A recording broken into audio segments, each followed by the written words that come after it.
the first thing we need to improve any area of our life is awareness. If for those listening right now, taking notes, write this down. You will never improve something you're unaware of.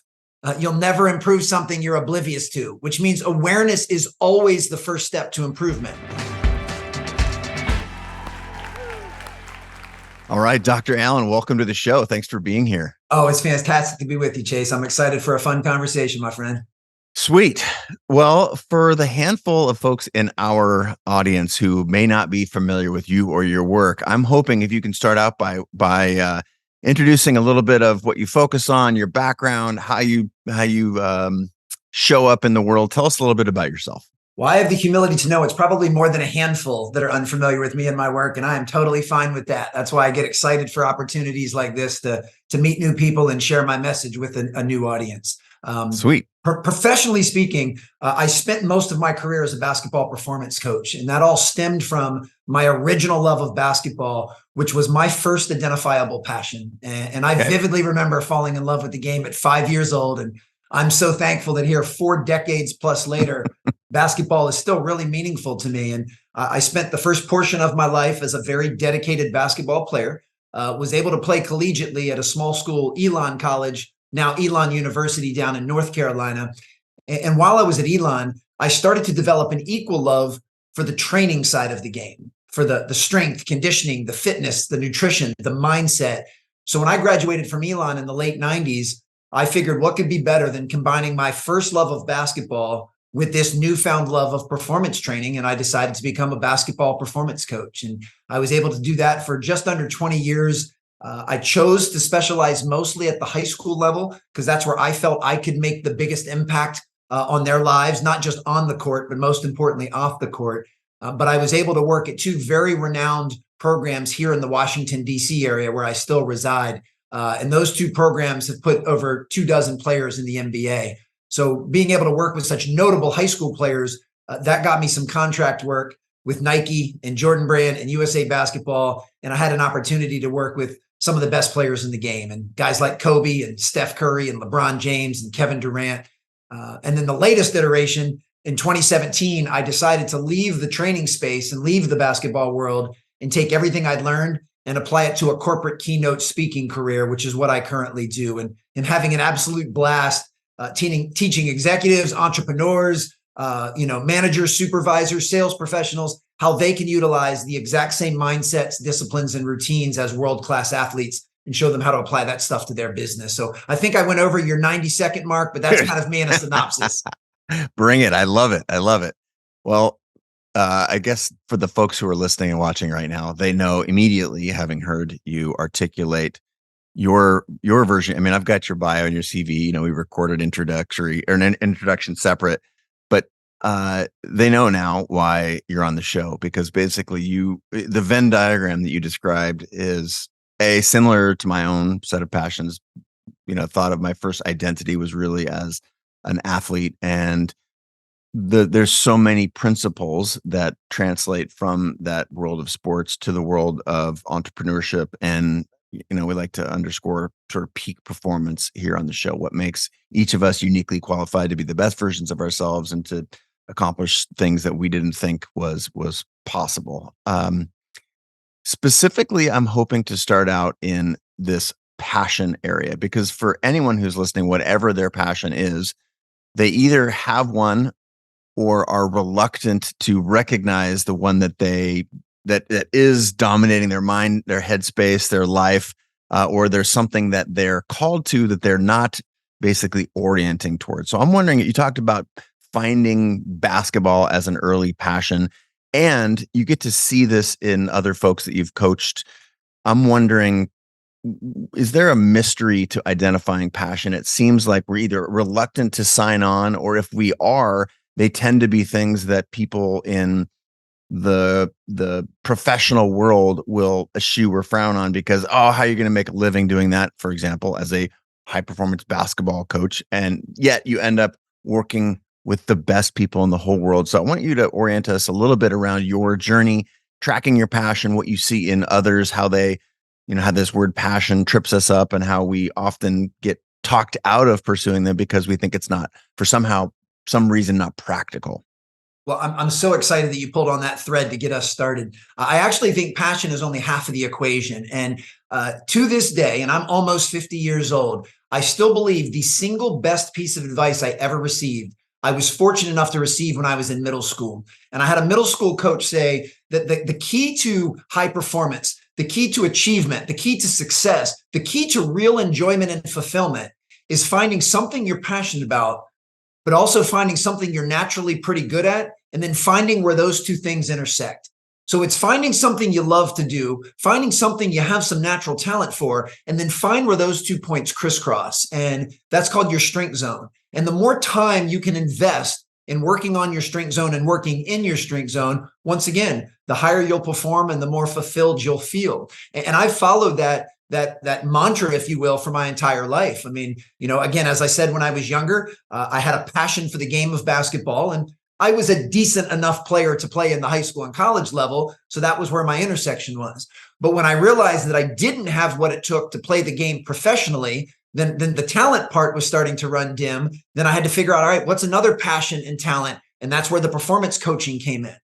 Thankfully, I've had some natural gifts and affinities for communication and motivation and being able to teach. So I was still staying true to that intersection. And then now in my current iteration of corporate keynote speaking, it's something I'm incredibly passionate about, find a tremendous amount of purpose in. And because I've worked on my communication skills and stage speaking skills, I'm fairly decent at it. So to me, passion is part of it, but you also need to find something that you have some affinity for, a natural talent. And if you have something you're passionate about, but maybe don't have natural world-class talent, that can and still should be a hobby. That can and still should be something that you pursue. It just might be more difficult to make that your singular purpose or the thing that you're going to make your maximum contribution to the world in doing. What about, let's keep pulling on this thread. What are some attributes that you see in people who end up being world-class performers? Are there people who are the best in the world yet don't love what they're doing? I would actually think they would be the exception.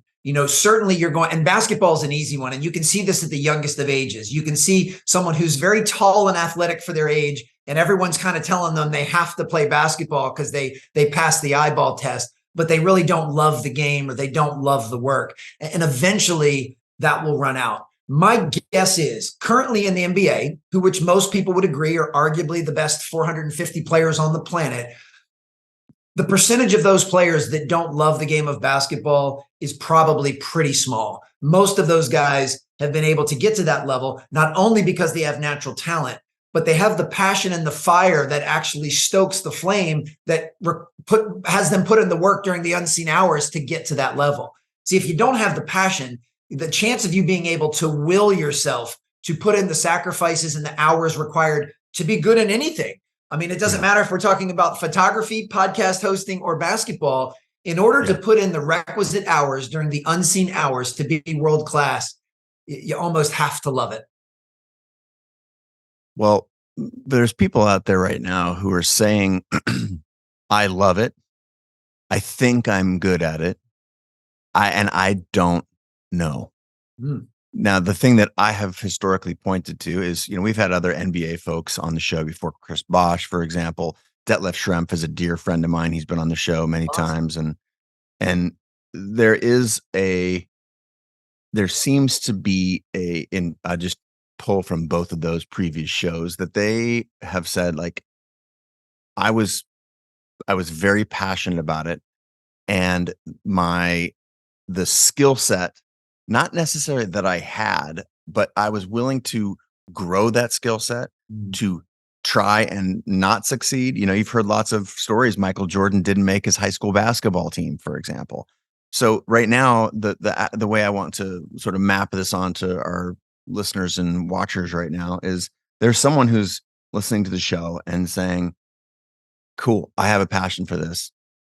I think I'm pretty good at it, but I have no idea how my skill set stacks up with the rest of the world. I'm wondering if you have some advice for folks like that. Oh, I absolutely do. And there's kind of three areas we can look at. You have kind of the raw materials, which are the natural innate talents and gifts that each of us were born with. So we also need to figure out where those align. Then you've got the mindset, kind of your perspective and how you choose to approach the work. And then you also have the skill set, the actual X's and O's of the specific craft. And, skill set, something that none of us are born with. That's where we actually have to put in the work during the unseen hours to develop. That's where a basketball player like a Chris Bosh has to work on his handle and his jump shot and defense and things like that. And it's really a culmination of the three. It's our raw materials and talent. It's our mindset, our mental toughness, our approach, our ability to be in the present moment, our ability to focus. And then it's also our skill set, which is actually working on the very specific craft. Now, when it comes to the comparative game, we have to be very careful with that because, if your goal is to play in the NBA, then you absolutely need to know how you stack up in the world of basketball because there is a finite number of roster spots in the NBA. But if your goal is to be a world-class photographer, a world-class podcast host, a world-class speaker, it's not as finite. Like if you can prove to the marketplace that you've got the chops and you've got the goods to deliver, then you don't really have to worry about what anyone else is doing. Now, I understand the innate human desire to see where we stack up. Who are some of the world-class photographers and podcast hosts and speakers that I want to use as my measuring stick? And I think that's a natural inclination. I mean, I know that I've got my own Mount Rushmore of keynote speakers who I think do a phenomenal job. And I don't want to be them, but on some level, I want to have the same mastery of craft that they've developed over the last 15 to 20 years. And I think that's a healthy way to use the comparative, playing the comparison game. We just have to be very careful not to, when we're first starting out, look at someone 20 years down the road and say, wow, I'm never going to be that good. They're so much better than I am right now, because you're comparing your present to where they are, 20 years down the line. A more accurate comparison would be, where were they 20 years ago? When they first started in photography, podcast hosting, or keynote speaking, what level were they and how does that compare to me now? Hard part is that's very hard to figure out. Well, yeah, I mean, but I feel like what is embedded in your answer there is you can experiment. You can watch most of these people in the world perform. Yes. And the ability nowadays, especially with media being so prevalent for good or bad, right? Better or worse, we have the ability to see the work of others on display. And to me, there are, a lot of this, a friend of mine calls it Comparschlager, which is just like the worst, I don't know, Goldschlager, if you've ever had alcohol, it's called Goldschlager. It's it's horrible. It's like the worst yes, tasting. it is. It's garbage, right? It's like sugar water with like weird gold flakes and it's terrible.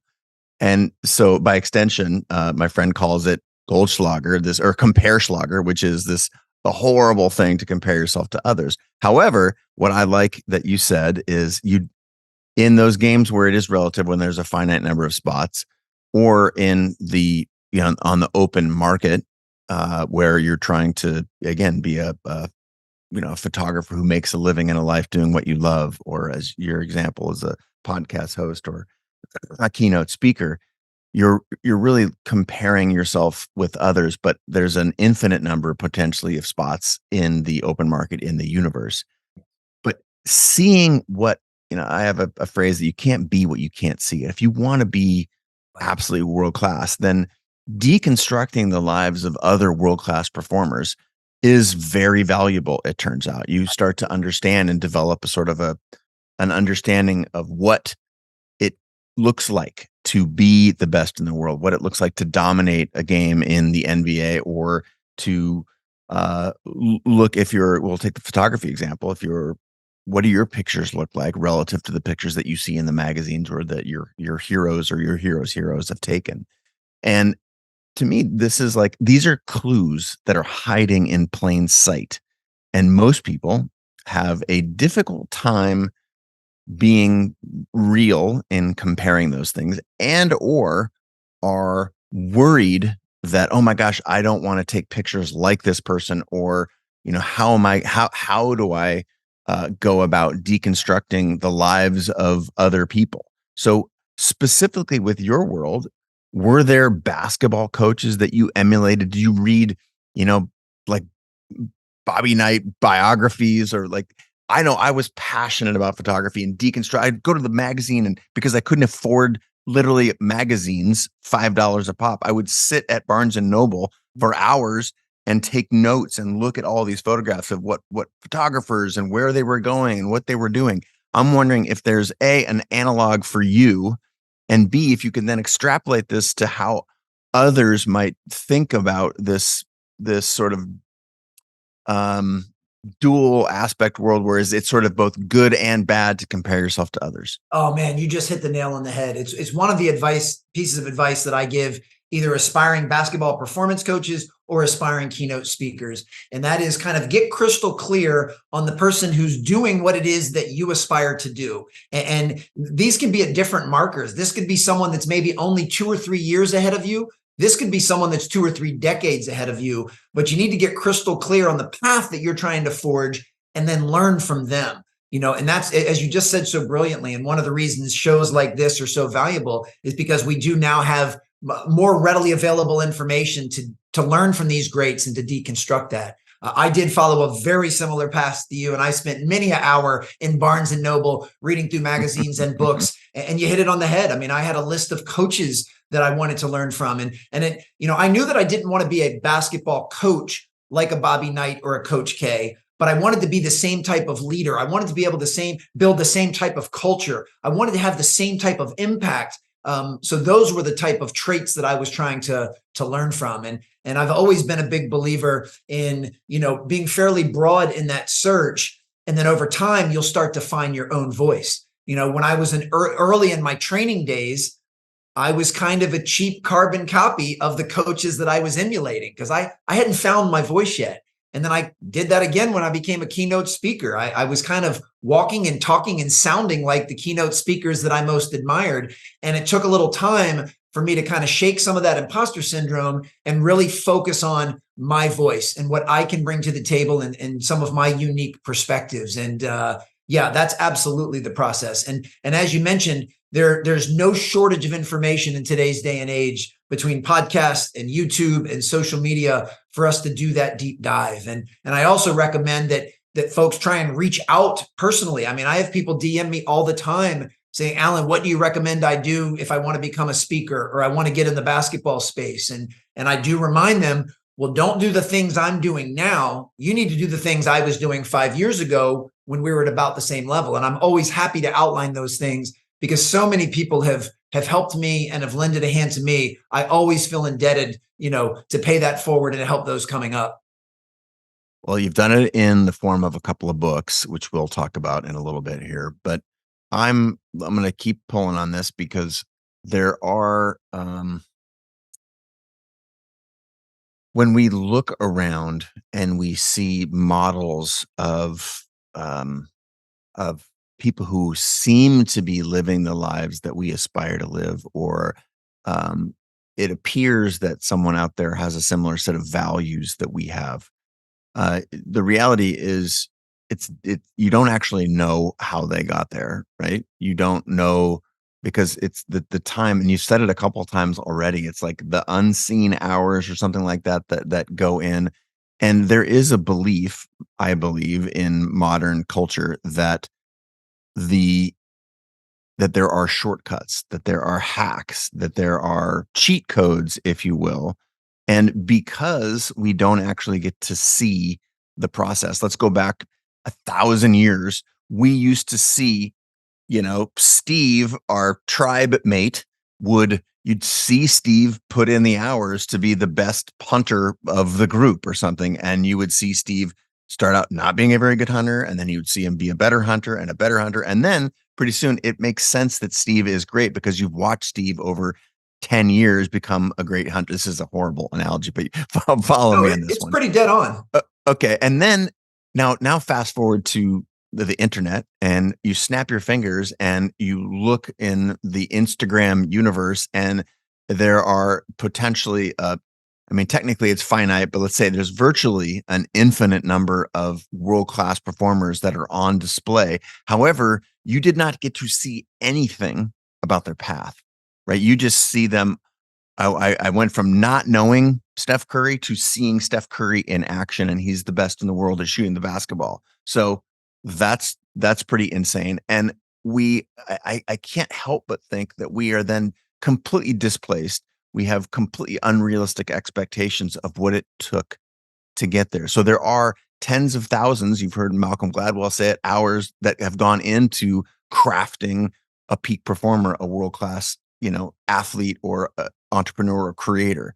So this seems like it's wreaking havoc on our psychology. I'm wondering if you can just, you know, pick this apart a little bit, talk through in and or around it. Like, what do you see? What's some advice that you give when you don't actually know what it took to get there?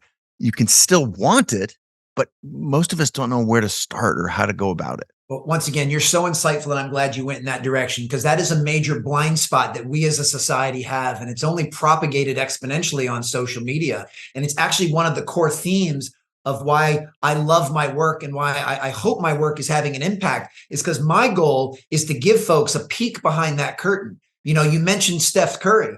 My goal is to let folks know, do you have any idea how many hours and how many millions of shots that young man has taken in empty gyms when no one is watching in order to earn the right to shoot the ball the way he does? I haven't looked at the schedule today, but if the Warriors are playing tonight and Steph drops 50 and hits 10 3-pointers, the novice fan will look at that and they'll attribute some portion of that to luck.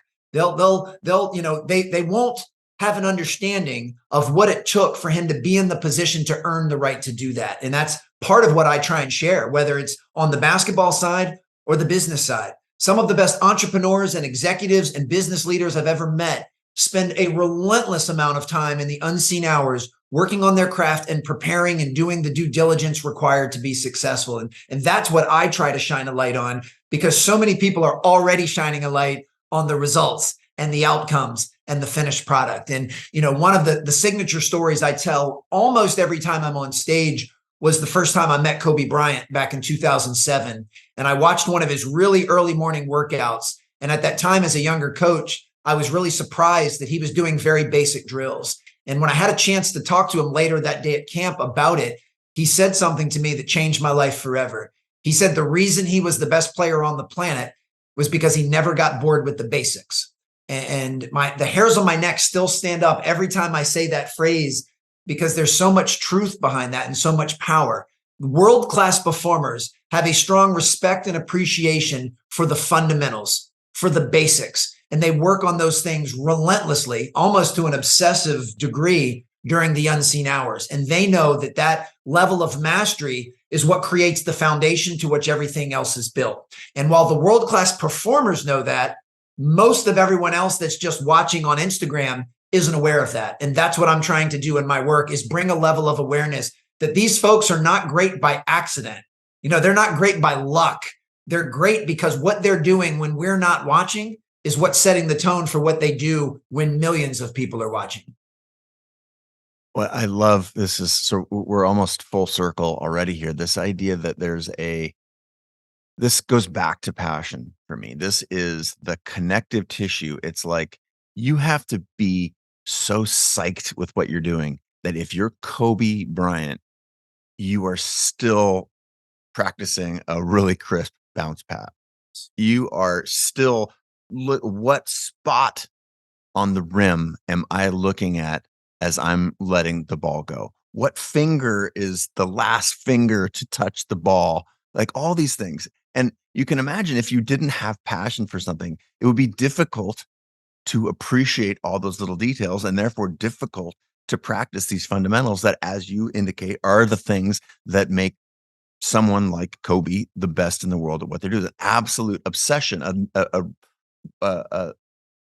You can't possibly be bored because you love it so much. You have such an appreciation for the history, the fundamentals, and those sort of core attributes. Now, assuming that that's true, because we've already sort of hooked into the passion thing, I want to shift this same sphere where we're talking about the basics, the fundamentals, and I want to latch on to a parallel. If the fundamentals are largely physical, I want to latch on to now the psychological, mental world, because my experience talking to a lot of people like you and Kobe is that they have the same passion, intensity, joy, willingness to embrace, the mental side of the game with the same vigor. I'm wondering, you've talked a lot about, effective leadership, about habits, mindset. Let's go in that direction now. And is there the same passion at that level for the mental game? And what have you seen? And how do you coach people who maybe are slightly deficient in that area? What's the sight that you set for them, and how do you go about it? Yeah, and we absolutely need to focus on that. I mean, one of the cool parts is when you're looking at something that requires physicality, like playing in the NBA, then the physical component actually plays a huge role in that. I mean, the chances of being able to make the NBA if you're 5'2" and not very athletic, no matter how skilled you are, no matter how much passion you have, that's going to be a pretty tall order. But the beautiful part is in almost every other area of our life, I'll keep going back to photography, podcast hosting, and keynote speaking. The physical component isn't near as heavily weighted. This is where mindset can become the number one separator for the rest of us that are walking the earth. And, from a mindset standpoint, I choose as my own operating system to use what I call as a winner's mindset. And a winner's mindset is I wake up every day and make the commitment to myself that I'm just going to do the best I can with what I have wherever I am. Like full stop. I don't need to make it any more complicated than that. I'm a big believer that complexity undermines execution. So as you can see from the sign above my head, I love to simplify success and try and make things as fluid and as basic as possible. But the reason I love do the best you can with what you have wherever you are as an operating system is it eliminates a trilogy of behaviors that I know from my own firsthand experience will undermine productivity, undermine performance, undermine enjoyment. And that's blaming, complaining, and making excuses. One of the areas of my life that I've really tried to improve over these last several years is to reduce my temptation of blaming, complaining, and making excuses. I choose to use absolutes very sparingly, but I can promise you, Chase, and I can promise every one of your listeners and your viewers right now, you will never, ever improve your life, move yourself forward, or become the person you're capable of by blaming, complaining, and making excuses. It's simply an emotional weight vest that just holds you down. And if you can learn to untether from that and hold yourself fully responsible and accountable for everything, as Navy SEAL Jocko Willink says, have an attitude of extreme ownership. If you're willing to do that, it's like taking this emotional weight vest off. You become so much more emotionally agile. And one of the taglines I use on stage is, if you're not emotionally agile, you're emotionally fragile. So the key to having a winner's mindset is holding yourself fully responsible. Now, with that comes the acknowledgement that you don't control most of what goes on in the world, but you absolutely control your response to what goes on. And to me, at the epicenter of having a winner's mindset is being way more concerned with having thoughtful responses than we are about the actual circumstances. If we allow external circumstances and events and what people say and what people do, if we allow those things to dictate our attitude, our mindset, our perspective, and how we show up, then we're going to be incredibly inconsistent, because it's almost like we're a puppet and somebody else gets to pull the strings. I would much rather take the control back and say, I don't control what goes on, but I always control my response. And as having a winning mindset means I'm going to do the best I can to take, and make sure my responses are thoughtful and make sure my responses are moving me, even if it's inch by inch, closer to who I'm trying to become. So tasty. So we've talked, I'm putting a pin in, I'm taking some notes here while we're talking, because there's a lot of ground that I want to cover. I want to go back to this unseen thing, right? The unseen. You shared the unseen physical workout concept around Kobe, that he was practicing the fundamentals. I, gave a myriad of examples that may or may not be true. Doesn't matter.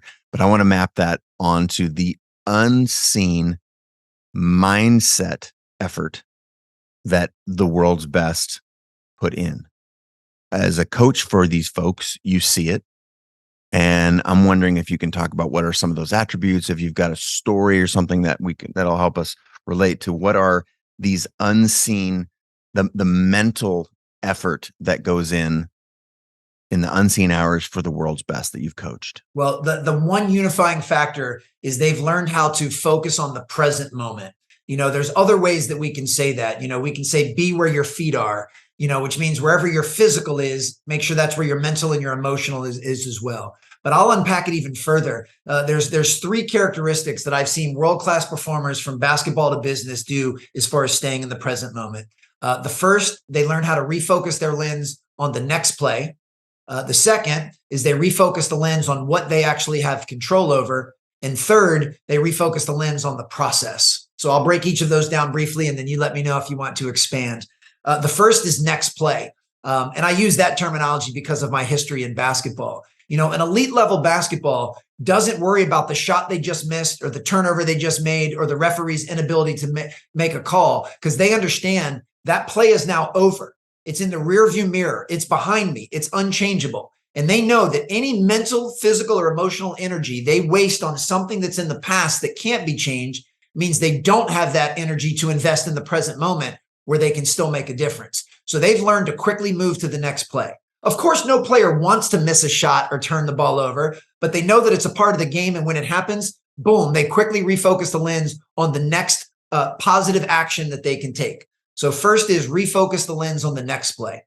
The second is world-class performers understand that they need to refocus on what they have control over, which I'm a big believer really comes down to only two things, and that's our own personal effort and our own personal attitude. They try to block out all of the other noise and distractions, and they focus on their effort and their attitude. They focus more on their response to what happens than they do to what's actually happening. And then the third component we've kind of touched on a little bit, but I think it's important to double click on, is they refocus the lens on the process. They're crystal clear in their goals. They know what it is that they're pursuing, who they're trying to become, and what they're going after, whether it's individually or organizationally. But then they take their eyes off of that North Star and they put it on the road right in front of them. And they figure out, what can I do today that moves me a little bit closer to that goal? What can I do this hour or this quarter or this month? They're very process oriented. The best analogy I can think of, Chase, is if you were ever asked to build a brick wall, don't worry so much about the wall. Put most of your focus in the bricks. Put most of your focus on laying each brick exactly where it needs to go. Because if you can have the care and the precision and the discipline to lay each brick where it needs to go, the wall will just take care of itself. Now, you still need to have a general idea of how high the wall needs to be, how long it needs to be, and so forth. But that's kind of on the macro. The juice is in the micro. The juice is in the reps. The juice is in the laying of each brick. And that's the same thing with high performers in any area of life. They get crystal clear on the process that's required, the daily decisions, the habits, the micro steps and skills that are needed to get where they need to go. And I've seen this, like I said, in basketball with players like Steph Curry. I've seen this with elite level sales professionals. The men and women that are the number one sales professional at their organization, they understand, if their goal is to sell 100 widgets in a year, that they can't sell 100 at once. They got to focus one widget at a time. And they focus on the due diligence and the preparation and the proposals and the relationships required to sell that first widget. And then the moment they do, they move to the next play and say, all right, how can I sell the next one? So it's all about being process oriented. And if you can focus or refocus on the next play, on controlling the controllables and on the process, then you're building a framework to be an elite performer in whatever your chosen field or vocation is. I'm scratching at this one level deeper now. That makes perfect sense. Please. Again, I picked up a lot of this from your books and other talks that you've given and whatnot. So this is, it's jiving with what I know to be true about you. And one of the reasons I was very excited to have you as a guest. And the folks a lot of people right now have pulled over in their car as they're driving, or they're taking notes on their phone, because this is the kind of detail I want to get into. And I want to go one level deeper. Please. So this focus on the present moment, refocusing on the next play, what you can control, the process. What are some exercises? Because people don't go from not being able to focus on the present moment to being able to focus on the present moment. That is a skill that we are not taught largely in life.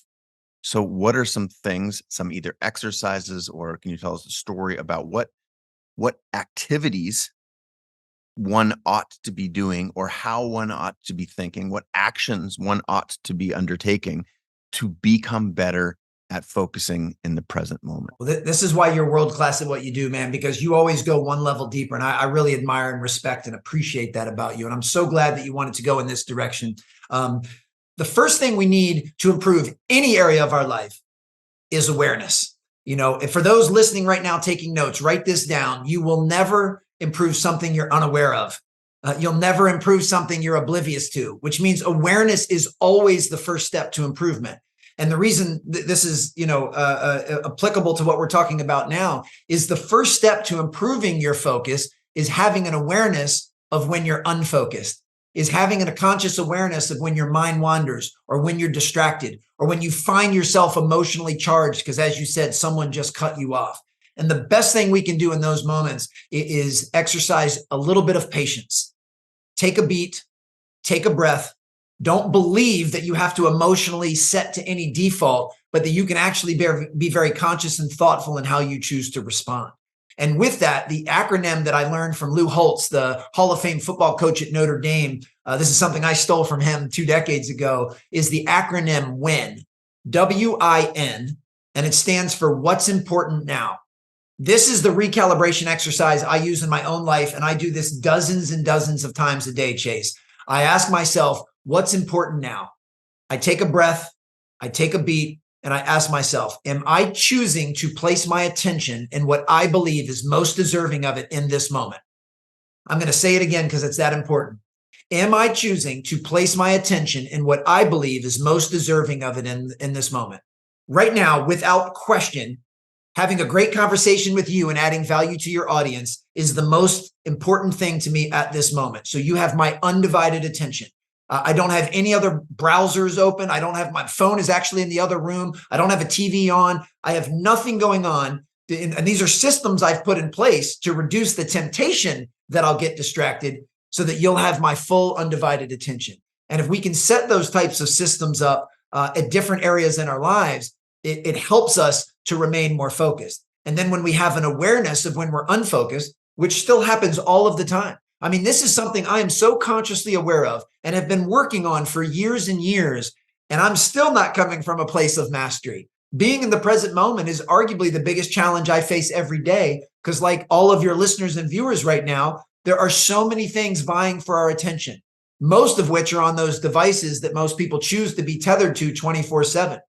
So we have to learn how to put different systems in place to alleviate some of those temptations. So perfect example, if you believe at night having a family dinner is important, it's one of your core values, and giving your loved ones, your spouse or significant other or children, your full attention, if you believe they're deserving of it, then a system you can put in place is make sure you don't have your phone at the table.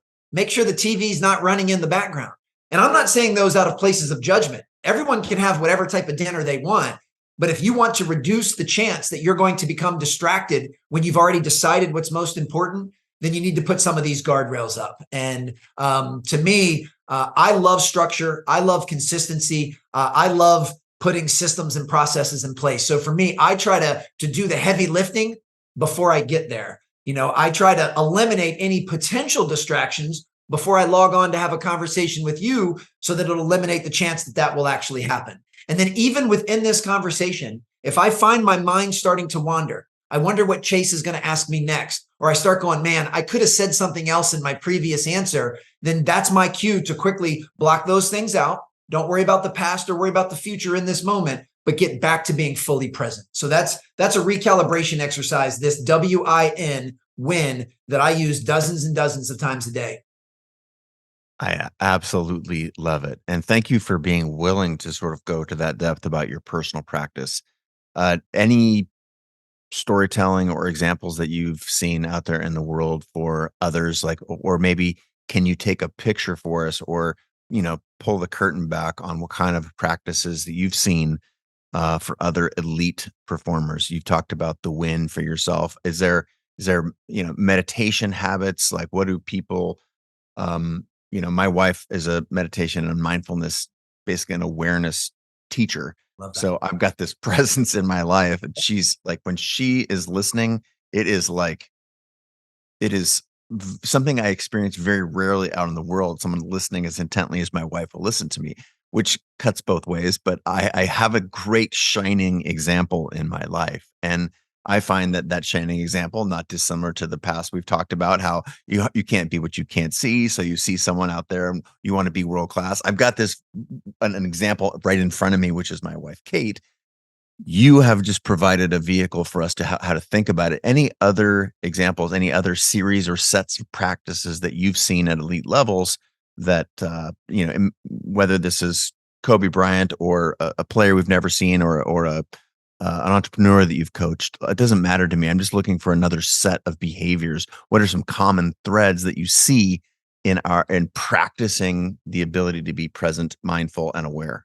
Well, I will say that the presence and impact that Kate has had on you is clearly visible to me, because you are a world-class listener, and I've felt that same level of presence from you and your world-class ability to actively listen throughout this conversation. So it's just another shining example of why we should try to invest time with people that have the types of traits that we hope to improve and emulate. We need to put ourselves in the type of rooms where the norm in that room is what we aspire to be, or who we aspire to be. So, kudos to her and kudos to you for being able to recognize that. There's so many different kind of approaches. And one thing I want to double click on before I answer that, I want to make sure folks know that I'm not talking about ignoring the past or the future. Like, I believe we should learn from the past. I think there's a time and a place that we deconstruct and we debrief and we look at maybe mistakes that we've made, but it's very rarely that in the moment that's going to be helpful. So I do believe from learning from the past. I also equally believe in preparing for the future. I believe that the bricks I lay today will determine the wall that I'll have tomorrow. So I want to make sure that I'm designing my future by what it is that I'm doing in the present.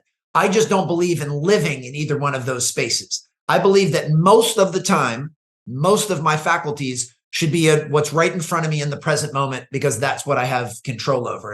And one thought in particular, and this will kind of wrap around to some of these practices I've learned. If you really think about it, this may sound strange, but the future is always 100% hypothetical. There really is no such thing as the future, except in language and except in our minds, because you and I can never be in the future. As soon as we get to the future, it's now the present, which means all we really have is the present.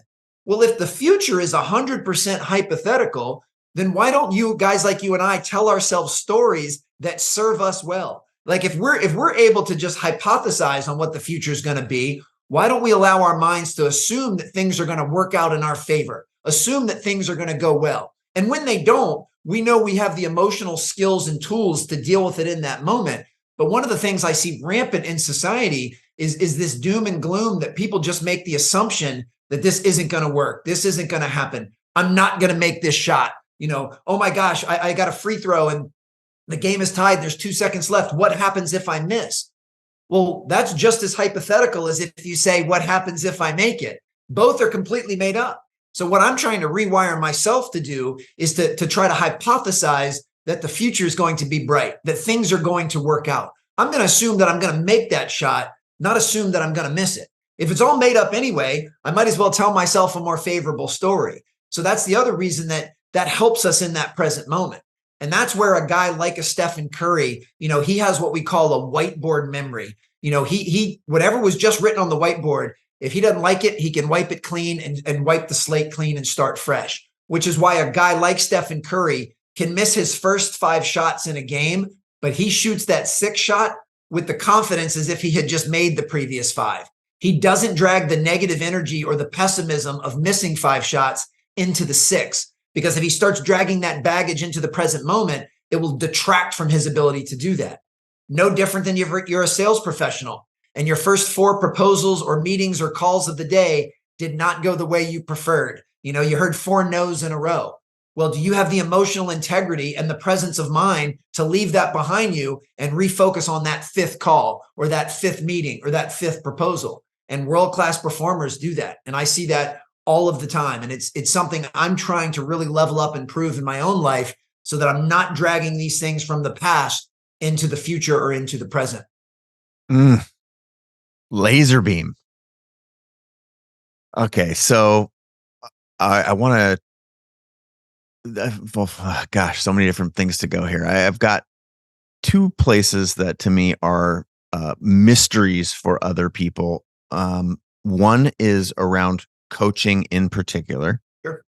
and the other is in how to put all this stuff together. It's sort of like, how do you row the boat, or how do you build the thing when you're already rowing the boat, right? How do you build the plane when you're flying? There's all these analogies, and because what someone who might be in a tough spot right now is hearing is like, oh shit, there's so many world-class performers. They got all this stuff going on. They got this mindfulness practice and awareness practice. They got goal setting.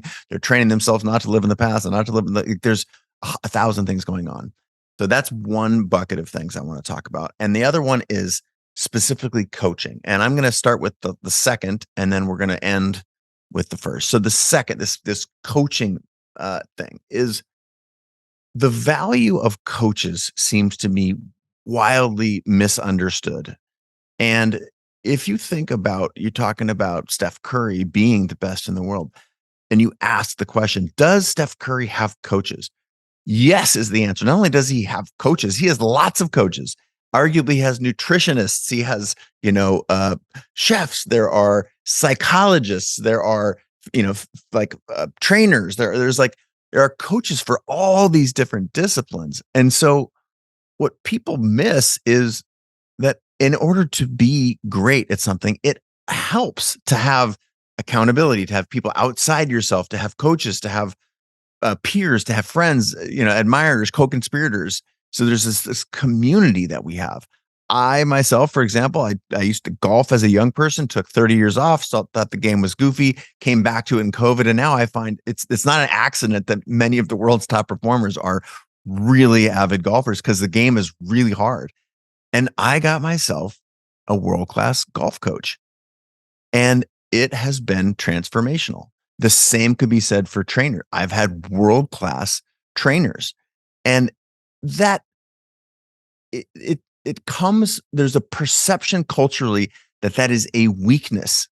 And yet this is sort of this disconnect between what we see on TV and what we actually, you can understand if you excavate.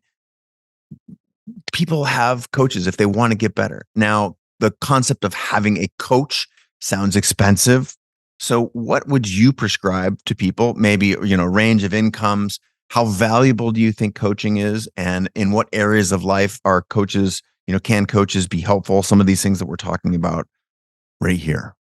Well, I mean, I could not double click on what you just said more emphatically. I mean, I've grown up and have such a strong respect and admiration for the coaching paradigm, especially because of my work in athletics. But every single human being on the planet, I believe, needs a coach of some sort. And what's interesting is, it's all just comes down to terminology. Like in full transparency, for the first 4 decades of my life, I made some pretty poor financial decisions. I had a pretty low financial literacy, and I finally had the awareness to acknowledge that I needed some help. And I hired a financial planner and a wealth advisor. But I just call him my money coach. Like, by definition, he's a financial advisor, but I love the word coach so much. He's my money coach. When I was going through a divorce almost a decade ago and I needed to go in for some therapy, that was my relationship coach.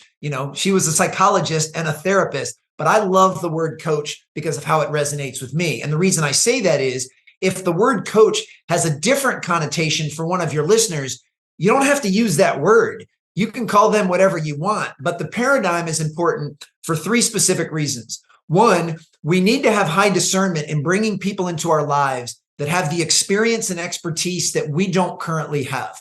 This goes back to having an avatar of someone that's 20 years further down the line than you are. Yep. So we need to know someone that has experience and expertise that we don't have. Number 2, and you hit it on it just a moment ago, we need someone who's going to hold us accountable. Accountability is one of the most important parts to improving performance. And then 3, we need someone that, because of their expertise and their experience, and because they hold us accountable, they can also give us real-time feedback. Real-time feedback is one of the most important parts of the coaching paradigm. It's one thing for me to read a book as a basketball player on footwork or watch a video. It's another thing for me to actually do a drill and have a competent coach standing over me, watching my feet and critiquing my foot position and the angle and the way that I'm moving, and then being able to do enough task-specific repetitions for me to actually start to see some improvement. So for those 3 reasons, I think everybody needs a coach. And I know that as of late, the last 10 to 15 years, we've seen this term of life coaching come into play. And I'm under the impression that those folks are kind of helping folks in a variety of different ways. And I'm not poo-pooing on that by any means. But for me, I have very specific coaches for the very specific areas I want to improve. I don't play golf other than going to Top Golf with my kids. But I can promise you, if I ever decide to take the game up, within the first week, I will hire a coach. Now, because this will be my first time playing golf and it's something I'm brand new to, I probably don't need to hire the same level coach that Tiger Woods uses. I can probably get away with someone that maybe is not quite at that level because I'm not quite at that level yet. But if I were to really, matriculate up and improve, then yeah, maybe the level of coach I'll need will improve. As soon as I decided to leave the basketball training space and become a keynote speaker, I hired a speaking coach. As soon as I decided to write my first book, I hired a writing coach. I told you that after 4 decades of making bad financial choices, I hired a money coach. When I was feeling depressed and anxious and having issues over a divorce, I hired a relationship coach. So to me, I'm always keeping my eyes open to people that have that specific expertise in the area that I want to level up. And yeah, I don't know that there is a better investment one can make. Now, one of the things, if someone listening is saying, hey, I don't have 2 nickels to rub together right now, but I want a coach. Well, then at present, you may have to use some virtual coaching or online coaching or follow the right people on social media or read the right books. I mean, on some level, that's a type of coaching. Now, books and videos can't give you the real-time feedback I mentioned, but at least it can give you a start. And then as you start to progress, maybe you're willing to find a way to make more of that investment. But I could not believe more in the coaching paradigm and the importance it plays in becoming world-class in anything. Absolutely. And that is very, very well said. I would add the only color I would add there is if you're in that position that you adequately or articulately described, the don't have 2 nickels to rub together. You see yourself as that, then there are virtual mentorship is possible, right? The idea of becoming a part of a community. And what this, I think, boils down to is if you're interested in something, then investing time and energy into building the community of, I will call them people, places, assets around that thing, that area of interest. Yeah. It's actually fun to do. These are like when you follow someone on social media or you become you subscribe to their newsletter, then you receive that information because they have done things that you haven't done or gone places that you haven't gone or that you desire to go. And this sort of virtual membership is largely free. Yes. And it requires action. I talk about action over intellect. You can't actually learn this stuff or make improvements and changes in your life if you're not taking action. You don't get to do this shit from the couch. It requires that you step onto the court, the metaphorical court, of course. So it's no surprise that you like coaches. You are a coach. What do you, is it, do you find that at levels like the Steph Curry, the Kevin Durant level that they are seeking coaches, or do they just feel like that's a part of the, I won't say baggage, that's just a part of the ecosystem that they're in, is everybody has coaches, or are they actually seeking great coaches, not just whoever's the coach of the team that they're playing for example? They are always seeking. I'll even take it a step further. They crave having people in their life that can still help them get better. Because they also realize when you've gotten to the Stephen Curry or the Kevin Durant level, that now it's just a matter of progressive, systematic, incremental changes. There's not something Steph Curry or Kevin Durant can do at this point in their career to make a seismic leap in performance, because those guys are almost hitting their heads on the ceiling as it is. So right now they're looking for any little tiny edge that could give them 0.5% of improvement in just one area of their game. Now, when you get to that level, you have to have very high discernment over who you're going to entrust as your coach. I have 3 children. I have 13-year-old twin sons and an 11-year-old daughter, and all 3 of them are playing youth basketball, and they're decent little players. But let's be honest, there are tens of thousands of coaches or trainers who have enough acumen experience that they could pour into my children. And I say that with a smile.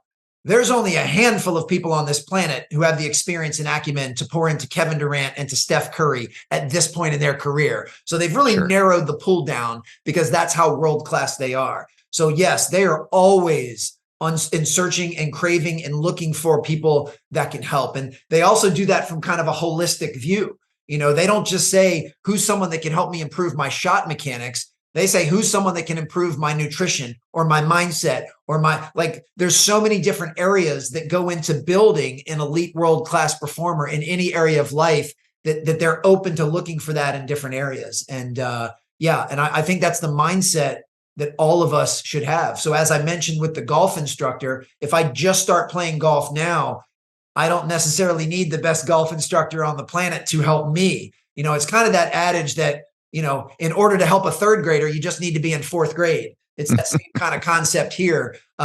So we can level up over time. And that's what guys like Stephen Curry and Kevin Durant need to do. I mean, in full admission of the spirit of humility and vulnerability, I had a chance to work with KD in high school. I met him when he was 15. I was his strength coach in high school. And at that time, I had what he needed to help him improve. If KD called me today and said, can you be my on-court strength and conditioning coach? He surpassed what I would be able to do to help him at that point, because I haven't continued to matriculate up in that area. I've veered off to do corporate keynote speaking. So he has surpassed my ability to help him. And I'm so glad that he has, and I'm so proud of him for doing that. But even I can acknowledge that in that very specific realm, I don't have what it takes to help certain players that have reached that level. So we have to keep our eyes open, and we have to have that humility and vulnerability to figure out who is going to be able to add value to our lives. And then we have to seek it.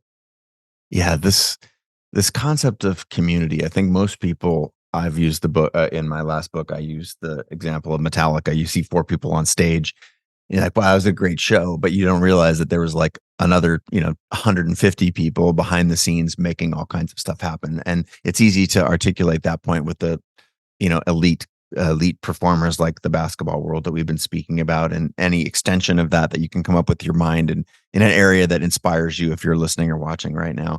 But I think they're a simplified, going to the mantra that is on the wall behind you, success simplified, is this is a community. And so wherever you are in your journey right now, if you're listening and watching, how do you, get close to, get invested in the areas that you have a lot of passion? How can you build a community? You might not be able to afford a strength coach, but there's someone in your community who is further along than you are, in the CrossFit community, for example, that if you go to the workouts at the same days and the same times that they go, you're going to learn something from them. And so this idea of sort of showing up in spaces and places where you want to, be or become the next best version of yourself, that is what you can do today. Go back to the earlier point now, the world-class performers, one of their characteristics is what can I do in the next day, the next hour, the next week to get better at my craft? I'm wondering if you have something to add to that. Well, I do. Well, one thought that just popped into my mind that's a little bit adjacent to that is never be bashful to reach out to folks. In my mind, the worst they can say is no. And if they say no, you're no further, you're no worse off than you were before they said that. But I want you to be very intentional in how you approach that. I'm sure, Chase, at your level, you have folks reach out all the time via social media or other areas, and they probably say something to the, effect of, hey, I'd love to be able to pick your brain, or I'd love to jump on a Zoom call and pick your brain, or I'd love to take you to lunch and pick your brain. And for some reason, I've never really liked that terminology. And the reason I don't like it is because they're making it about them. They're doing all of the ask. They're not actually adding any value. Whereas if someone sent you a DM that said something to the effect of, Mr. Jarvis, I just listened to your last 20 episodes and was riveted by the guests that you have. I've taken so many different notes. I have so much admiration for you as a podcast host. I'm just starting out with my podcast. Is there one suggestion you could make? Or something like that, there's a better chance that you'd be more likely to help them. Or, and to me, it's all about the positioning, but it's also this mindset of it's always about adding value. if take it one step further, maybe this person said, Mr. Jarvis, I listened to your last 20 episodes. They were phenomenal. I took great notes. I'm a new and young starting out podcast host. I think you may record on Zoom, but I did some reading that Zencastr might even be a better option. Just wanted to share that in case you find it helpful. And also, as a young aspiring podcast host, what's one piece of advice that you think would be most helpful? Like, now this person has shown you that they've invested in you and your show. They've given you a tip, which they're hoping adds value to your life. And they're being very pointed and directing and just asking you for one specific thing.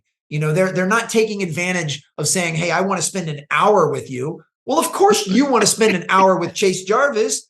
He's way further down the line than you are. But what does he get out of that other than maybe he just wants to do it to be nice? So it's all on how we approach. And I promise you right now, anyone listening, you find 20 people on social media or online that are further down the line than you are, and you approach them the way that I just shared that. Show you're invested in their work and that you've done your homework, add something of value that will make their life better, and then have a very small ask, but something that they'll most likely be open to doing. You do that for 20 people, you'll probably get a pretty decent conversion rate and response rate. And then you can potentially even start to develop a relationship with them over time. And then you can reach out to another 20 people. So I think we should all have the courage to reach out, but let's do it in a very thoughtful, intentional way. I love it. The only thing I'd add to that is showing up in their community for a long period of time, leaving comments and, adding value. I watched all your things. I recommended to 20 people. I made 10 posts about your last 10 podcasts. Like, that shows me that you actually are in the community and care. And that's work that you can do to add value to me without having me be present. Yeah. So I really love your approach there. And, again, to the point of building community, I'm grateful to now have you in my community, and it's been a treat to get to share your wisdom with our listeners and watchers today. Couple books, Raise the Game and Sustain Your Game. 2 books that you've written. I got a lot of appreciation and admire for. We'll link to them in the show notes if you want more of this information. Anywhere else you would steer people to learn a little bit more about you and or your work here, Dr. Allen? Sure thing there, Chase Jarvis, PhD. This was a lot of fun, my friend. My main site, allensteinjr.com, is kind of the hub of everything I have going on. So if anyone listening to this, if you want to hear more on my message or my speaking programs or anything else, just go to allensteinjr.com. And I'm also very accessible and very responsive on social media, Instagram, LinkedIn, and I guess Twitter now, I guess it's called X. But if any part of our conversation today struck a chord, if you have something you want to ask, something you want to share, just shoot me a DM on Instagram or LinkedIn. I'm very good about getting back to people. As Chase mentioned, 2 books, Raise Your Game and Sustain Your Game. You can get those on Amazon or Audible or any major book retailer. But this was a lot of fun, man. I love your work. You are a brilliant conversationalist. You are a world-class active listener. And I can tell you've gotten in so many reps during the unseen hours to be so good at what you do. So this was so much fun for me, man. Thank you. Thank you for sharing your wisdom. I crave learning, and specifically the areas where you are world-class. I'm grateful for your time. Thank you for writing the books and putting the work out there that you do in the world. And from myself and anybody out there in the world, if you're trying to get better, this work is important, and Allen's work is something you should really pay attention to. Grateful, sir, for your time. And from both he and I, we bid you a great day.